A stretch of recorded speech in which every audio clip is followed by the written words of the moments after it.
Chapter 23. He that is wounded in the stones, or hath his privy member cut off, shall not enter into the congregation of the Lord. A bastard shall not enter into the congregation of the Lord, even to his 10th generation shall he not enter into the congregation of the Lord. An Ammonite or Moabite shall not enter into the congregation of the Lord, even to their 10th generation shall they not enter into the congregation of the Lord forever. Because they met you not with bread and with water in the way, when ye came forth out of Egypt, and because they hired against thee Balaam the son of Beor of Pethor of Mesopotamia to curse thee. Nevertheless the Lord thy God would not hearken unto Balaam, but the Lord thy God turned the curse into a blessing unto thee, because the Lord thy God loveth thee. Thou shalt not seek their peace, nor their prosperity all thy days forever.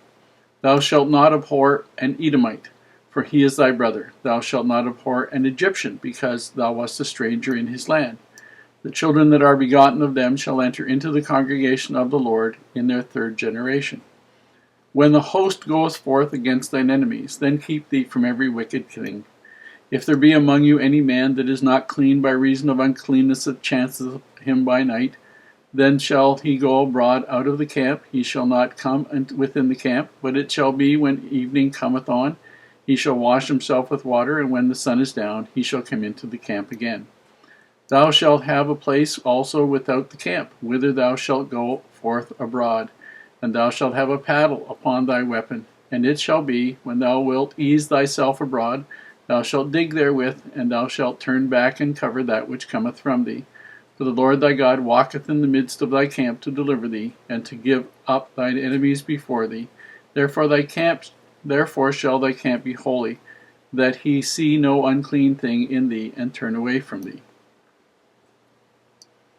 Thou shalt not deliver unto his master the servant which is escaped from his master unto thee. He shall dwell with thee, even among you, in that place which he shall choose in one of thy gates, where it liketh him best. Thou shalt not oppress him. There shall be no whore of the daughters of Israel, nor a sodomite of the sons of Israel.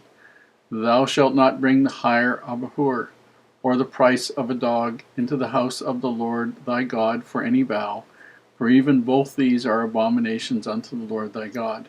Thou shalt not lend upon usury to thy brother, usury of money, usury of victuals, usury of anything that is lent upon usury. Unto a stranger thou mayest lend upon usury, but unto thy brother thou shalt not lend upon usury, that the Lord thy God may bless thee in all that thou settest thine hand to in the land whither thou goest to possess it. When thou shalt vow a vow unto the Lord thy God, thou shalt not slack to pay it, for the Lord thy God will surely require it of thee, and it would be sin in thee. But if thou shalt forbear a vow, it shall be no sin in thee. That which is gone out of thy lips thou shalt keep and perform, even a freewill offering, according as thou hast vowed unto the Lord thy God, which thou hast promised with thy mouth. When thou comest into thy neighbour's vineyard, then thou mayest eat grapes thy fill at thine own pleasure, but thou shalt not put any in thy vessel. When thou comest into the standing corn of thy neighbour, then thou mayest pluck the ears with thine hand, but thou shalt not move a sickle unto thy neighbour's standing corn. If you had been alive at the time that this had been written, you would have understood exactly what Moses was talking about, but now it needs some interpretation here, as this gets really complicated. You need to know that at the time that this was written, it was a very common thing for people, not the Hebrews, but for other people who had multiple wives as the normal part of their as harems and that sort of stuff, to want to have eunuchs, castrated males, as part of their servants to look after the women, because there would be no complications from having these guys as servants and looking after the women. And so it was very common for men, children, male children, to be ritually castrated by their parents as little children, and then sold as eunuchs when they reached their teenage years or early adulthood They could get a lot more money for it, and as far as the parents were concerned, this was getting a lifetime job, or as close as anybody could guarantee, getting a lifetime job for their son.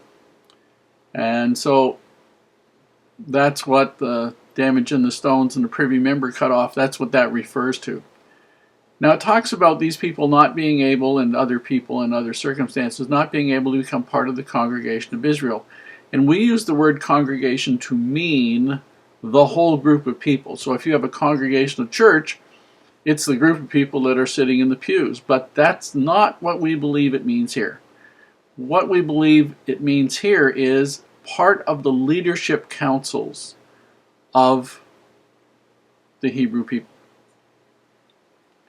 And anybody who had voluntarily chosen or who was part of that particular philosophy, that they were ritually mutilated, or that they belonged to certain peoples who had been hostile to the Jews, the Hebrews, basically were not allowed by these rules to become part of the leadership, the judgment, the family councils, those who were the princes of the various tribes, the ones on whom people would be looking for example, till the 10th generation. They had to prove that they were there, they would be following that, and they just couldn't show up, and because of their popularity or whatever, somehow they were going to win the day, and then they could be a source of pollution, infection, corruption in amongst the people. That was going to be required for many generations, that they were going to have it,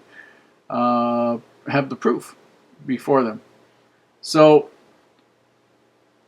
we give you an idea now. For instance, we know from later on that there were people who were members of these particular groups, like a lady called Ruth, who married the son of Naomi. She married a Moabite man, or she was Moabite, sorry, and Naomi's son was Hebrew, and they intermarried. And then Naomi's son died, and Ruth said, she didn't want to leave Naomi. She loved Naomi. And then later, when Naomi and Ruth went back to Israel, Ruth married Boaz, and Ruth and Boaz are part of Jesus' genealogy. They're part of his ancestors. So we know there was intermarriage. They know that it had nothing to do with belief or the ability to believe in the Hebrew God. It had nothing to do whatsoever with being part of the group of believers or being sincere or being accepted. But we believe it was simply the leadership councils that they were forbidden to be part of, which of course wouldn't apply to the women, but would apply to the men. Now, interesting thing about, they weren't supposed to allow the Ammonites and the Moabites to be part of it, but the Egyptians and the Edomites could.